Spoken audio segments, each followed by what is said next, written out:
டெல்லினாலே டெல்லி சுல்தான்கள் ஞாபகம் தான் வரும். எந்த பக்கம் திரும்பினாலும் இஸ்லாமிய பெயர் கொண்ட வீதிகள் தான் இருக்கு. செங்கோட்டைனாலும் முஸ்லீம்களுடைய ஞாபகம் தான் வரும். டெல்லி அப்படின்னாலே அவனுக்கு ஒரு அலர்ஜி இருக்கு, ஏற்றுக்கொள்ள முடியாது.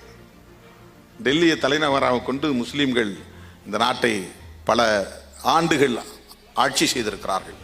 பல்வேறு பெயர்களில் 800 ஆண்டுகள் இந்தியாவை ஆண்டார்கள்.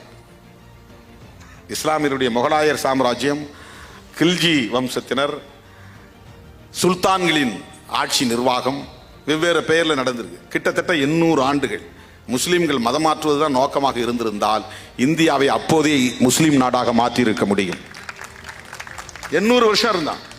நீ 8 வருஷத்துல இந்த நாட்டு பெயரை மாற்றணும்னு துடிக்கிற. 8 வருஷம் தான் நீ ஆட்சியில் இருந்திருக்கிற. 800 வருஷம் ஆட்சியில் இருந்தவர்கள் எல்லா கோவில்களுக்கும், திப்பு சுல்தான் உட்பட, ஹைதர் அலி உட்பட இந்து கோவில்களுக்கு பணம் கொடுத்திருக்கிறார்கள், கட்டுவதற்கு துணை புரிந்திருக்கிறார்கள். முஸ்லிம் மன்னர்கள் எந்த பெயரில் இருந்தாலும் அவர்கள் இந்துக்களுக்கு எதிராக இருந்ததில்லை. யாரும் நம்ம வக்காலத்து வாங்கல, வரலாறு பேசுறோம். They are not defending Muslims. அவங்களுக்கு நாம வக்காலத்து வாங்கல, வரலாறு இது. நீங்க யோசிச்சு பாருங்க. 800 வருஷம் இந்த நாட்டை இஸ்லாமியர்கள் ஆண்டார். 200 வருஷம் தான் பிரிட்டிஷ்கார ஆண்டான். ஆனா முஸ்லிம்களுடைய ஆட்சி 800 ஆண்டுகள் இருக்கு. அவங்க நினைச்சிருந்தா இந்தியாவை முஸ்லீம் நாடுன்னு டிக்ளேர் பண்றது எவ்வளவு நேரம் ஆகும்? ஏன் செய்யல? மதம் மாற்றுவது அவருடைய நோக்கம் இல்லை. மக்களா மனம் விரும்பி மதம் மாறுகிறார்கள். அங்க சகோதரத்துவம் இருக்கிறது, சமத்துவம் இருக்கிறது, சுதந்திரம் இருக்கிறது என்பதால் மாறுகிறார்கள். நீ முதல்ல ஒரு செல்ஃப் கிரிட்டிசிசம் பண்ணு. உன் மதத்தில் இருந்த மக்கள் தானே இஸ்லாத்துக்கு போனார்கள். ஏன் ஆய்வு நடத்து. RSSக்கு உண்மையிலேயே தெம்பு இருந்தால், திராணி இருந்தால், இந்தியர்கள் இந்து மதத்தை விட்டு வெளியேறுவதற்கு என்ன காரணம் என்பதை ஓபன் டிபேட் வை, ஒரு வெளிப்படையான உரையாடலை நடத்து.